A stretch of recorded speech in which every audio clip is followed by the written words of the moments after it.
আমাকে ব্ল্যাকলিস্টেড করা হয়েছে, আমার গান নিষিদ্ধ করা হয়েছে, তারপর আমাকে ফাইন্যান্সিয়াল ক্রাইসিসে দিয়ে দিয়েছে। এখান থেকে পুলিশ ধরে নিয়ে যায়, ওখান থেকে ধরে নিয়ে যায়, বেরোচ্ছি, বাসায় ফিরতে পারবো নাকি। এই দেশে থাকলে হয়তো আমি এতদিন বেঁচে থাকতাম না। প্রথমত আমি কষ্ট করেও টিকে থাকার চেষ্টা করছিলাম। যেসব প্রতিবন্ধকতা আমাকে নিয়ে হয়েছে, আমাকে ব্ল্যাকলিস্টেড করা হয়েছে, আমার গান নিষিদ্ধ করা হয়েছে, আমি কোথাও আমার অনুষ্ঠান নিষিদ্ধ করা হয়েছে, আমি কোথাও কাজ করতে পারবো না, কোথাও গান করতে পারবো না, আমার রেকর্ড বাজানো যাবে না, বিভিন্নভাবে আমাকে প্রতিবন্ধকতা তৈরি করেছেন।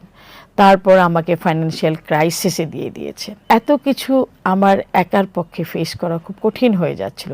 তারপর 2 দিন পর পর হ্যারাসমেন্ট, এখান থেকে পুলিশ ধরে নিয়ে যায়, ওখান থেকে ধরে নিয়ে যায়, মানে বিভিন্ন রকমের হ্যারাসমেন্টগুলো চলছিল। আনকমফোর্টেবল হয়ে যাচ্ছিলাম, ইনসিকিউরড হয়ে যাচ্ছিলাম যে আমি জানি না যে আমি বেরোচ্ছি, বাসায় ফিরতে পারবো নাকি। তখন এসব আরও ভয়াবহ সিচুয়েশন চলছিল বাংলাদেশে। তো এইসব জিনিস চেষ্টা করতে করতে না পেরেই আমাকে যেতে হয়েছে, বাধ্য হয়েছি যেতে।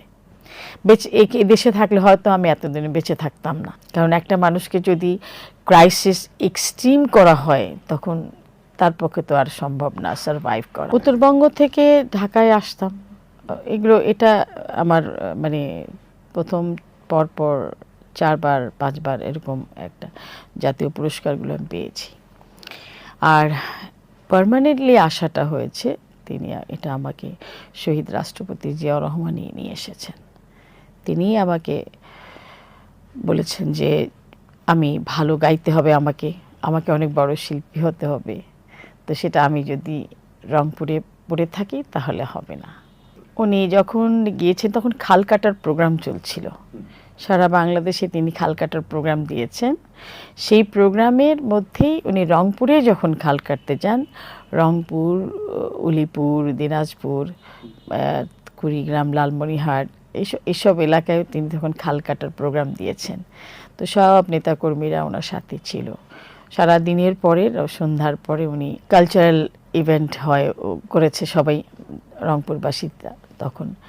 তো সেখানে আমি গান করেছিলাম। তখন তিনি গান পছন্দ করেছেন, গান শুনে উনি আমাকে তখন তিনি সবাইকে বলেছেন, আমাকে বলার আগে আরও বাকি যারা ছিল সবাইকে বলেছেন যে আমার এখানে থাকলে হবে না, আমাকে ভালো শিখতে হবে, ভালো শিল্পী হতে হবে, হ্যাঁ, জেনুইনলি ভালো শিল্পী হতে হবে। তো সেই সবের জন্য উনি তখন ভেবেছেন যে আমি ঢাকায় আসলে ভালো করব। আমিও তখন ভেবেছি যে হ্যাঁ, ঢাকায় গেলে ভালো করব। তো উনি তখন তিনি আমাকে নিয়ে এসেছেন। বয়স তখন কত ছিল বয়সটা মনে পড়ছে না এখন, আর বয়স জিজ্ঞেস করা উচিত না। ছোট্ট ছিলাম, প্রায় 7-8 বছর হবে তখন আর কি।